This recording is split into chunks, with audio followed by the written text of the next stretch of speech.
All right, so yesterday we reviewed our exponent rules. We are going to have higher order exponents when we are dealing with polynomials. Today's learning goals, we want to be able to identify and classify polynomial functions.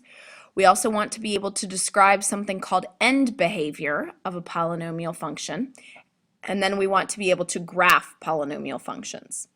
So, in order to identify polynomial functions, we probably ought to know what they are. A polynomial function is a function where all exponents are whole numbers and all coefficients are real numbers.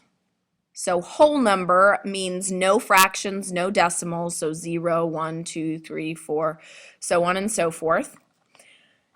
Not negatives either. Whole numbers are not negatives.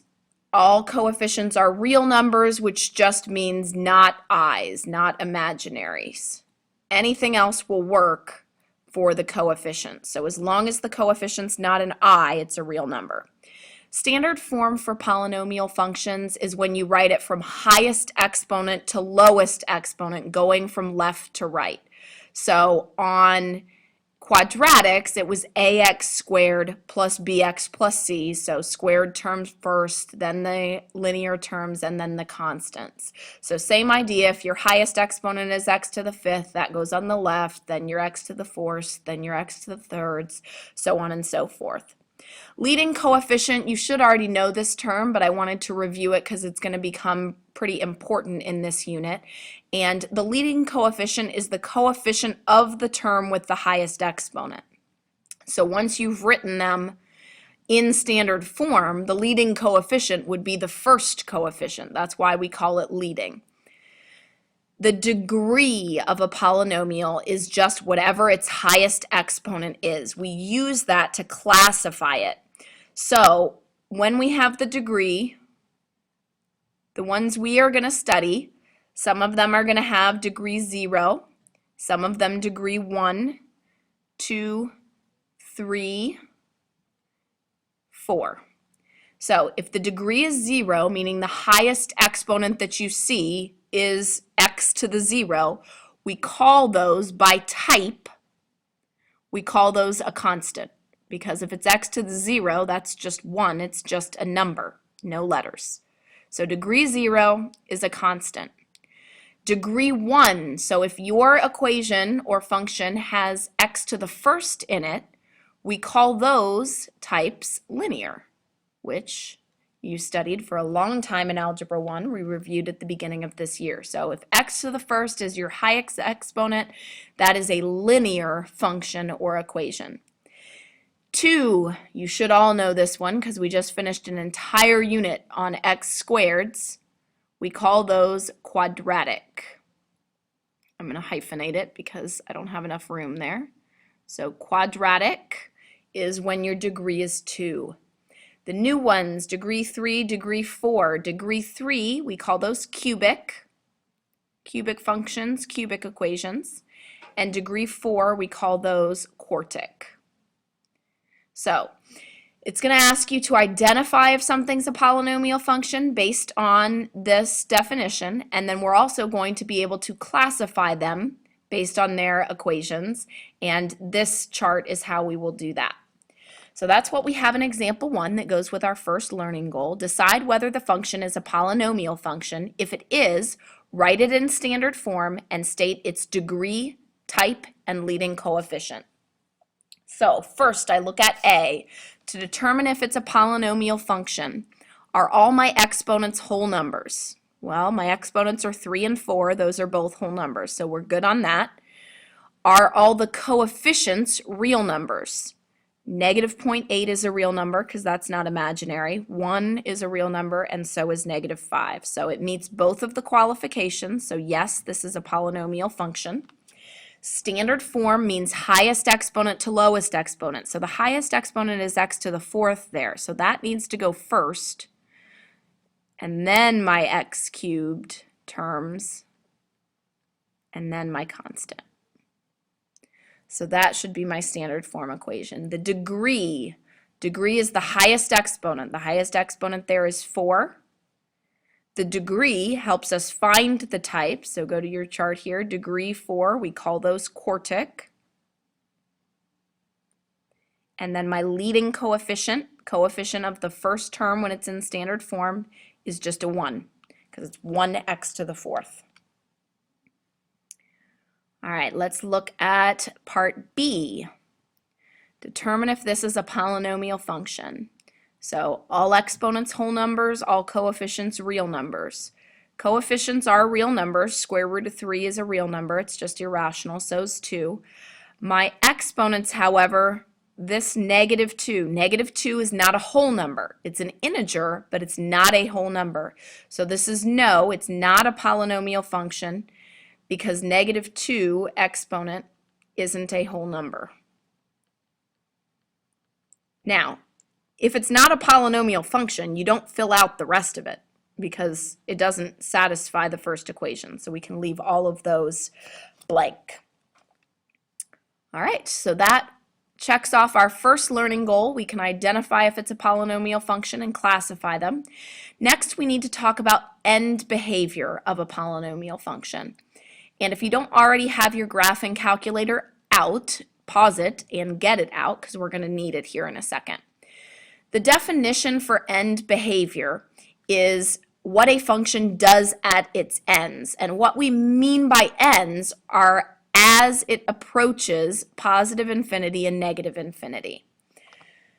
So we can look at a graph to see its end behavior. So you can always graph them, but there are some patterns that you should know that will save you a lot of time, because if you have to graph every function to describe its end behavior, you're going to waste a lot of time. Here are a couple things that we see. All even degree functions will go the same direction on both ends. All odd degree functions will go opposite directions on the ends. So meaning, the same direction means both ends are either going to approach positive infinity, so keep going up and going up, or approach negative infinity, meaning both ends go down. Odd degree functions are going to go opposite ends, meaning one end of the graph goes down for infinity, the other end goes up for infinity. So I'm going to show you how to do this looking at the graph. And then we're going to talk about some patterns, which we'll build upon in class tomorrow. So example 2 goes with our second learning goal. I can describe the end behavior of a polynomial function. So if you type this in on your graphing calculator and then just pull a sketch of it, it does not need to have any exact points, but if you sketch that, it should look something kind of like this. That's a little curved than it's supposed to. So pretend that it looks like this. There we go. What we mean by end behavior is that as x, and this is how you're going to write all of your end behavior, as x approaches infinity, f of x approaches, and you're going to have to decide what it approaches. As x approaches negative infinity, f of x approaches, and you're going to fill it in. So if I look at this graph, as x approaches infinity, that means as x gets bigger and bigger and bigger. So as I go to the right on my graph, what's happening with my y? Well, it's going down. If it's going down, that means the y values are getting smaller and smaller and smaller. So it's approaching negative infinity. As x approaches negative infinity, meaning as I go to the left this way, my graph is going up, which means f of x is approaching positive infinity. This is an odd degree function. The degree was 5. So it should make sense that these go opposite directions because we said odd degrees are always going to go opposite directions. Let's graph another one. So clear out your graphing calculator and graph this. Again, it's always going to look the same. You're always going to say as x approaches infinity, f of x approaches, and then you'll fill in the blank. As x approaches negative infinity, f of x approaches blank. So when you graph this in your graphing calculator, I think you should get something that looks a little bit like this. Again, all we care about for end behavior are the ends.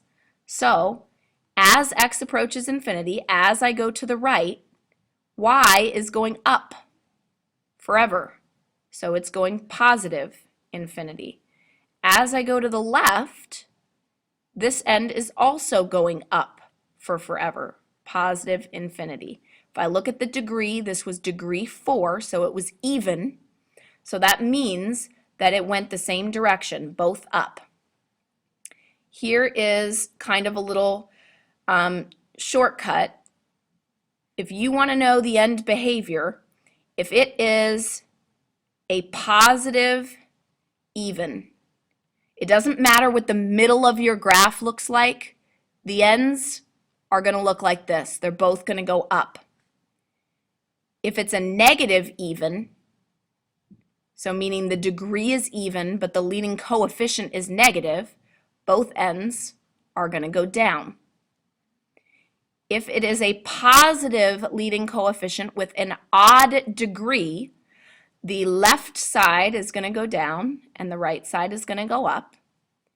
If it's a negative leading coefficient with an odd degree, then the left side is going to go up and the right side is going to go down. We're going to learn some dance moves tomorrow, so get excited about that. That hopefully will help you remember, and it has in the past. People have been dancing while they're doing their quizzes and tests to help them out. So those are some shortcuts to help you describe end behavior. So positive even, both ends are always going to go up to positive infinity. Negative even, both ends go down. Positive odd, down, up. Negative odd, up, down. All right, last learning goal was to be able to graph polynomial functions. So that's what we've got here.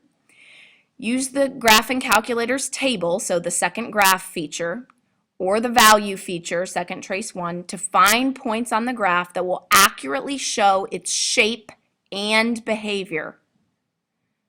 You need points for the end behavior, so you need points on the ends somewhere to see where it's going, as well as any turning points. Turning points is a word we use for when the graph changes direction. So once you have those points, you're going to plot them and connect them with a smooth curve. All of these are polynomials. There shouldn't be any jagged edges, no mountains. It's all hills or valleys, no mountains as far as any sharp points. All right, so we're going to start by pressing it into our graphing calculator. So go ahead and type into your y equals the x cubed plus 2x squared minus x plus 3 and get it graphed.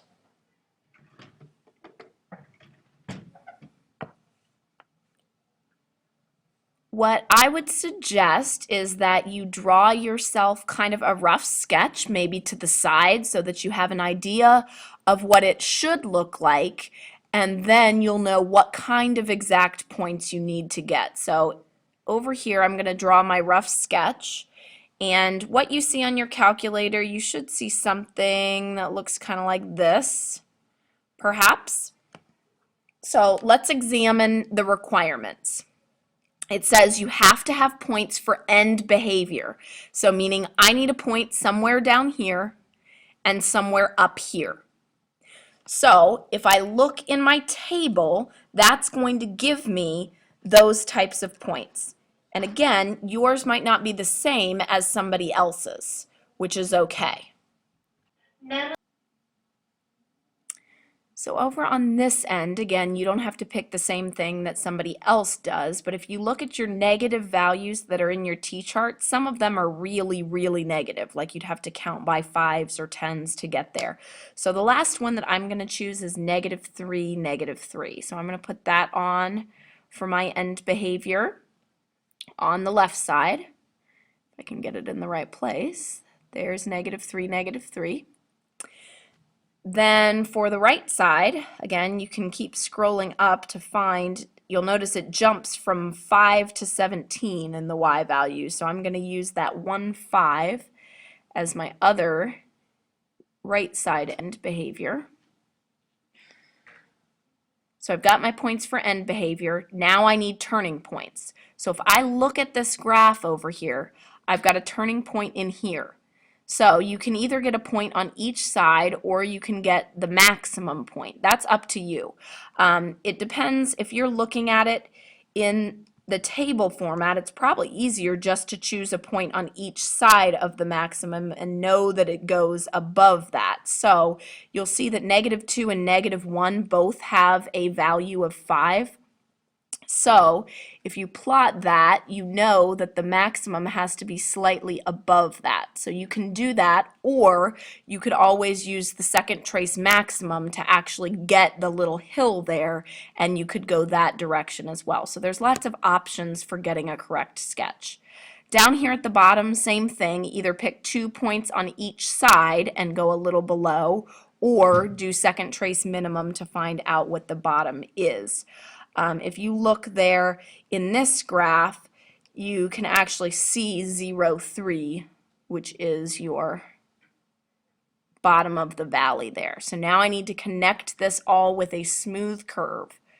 So it's going up slightly above there, then remember that 0, 3 is the bottom of the valley, and then it continues all the way back up.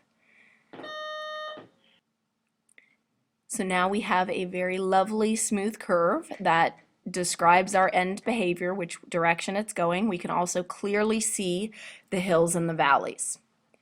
So last one here, again, good idea to do a rough sketch first. So go ahead and graph this function in your graphing calculator so that you can come up with that rough sketch.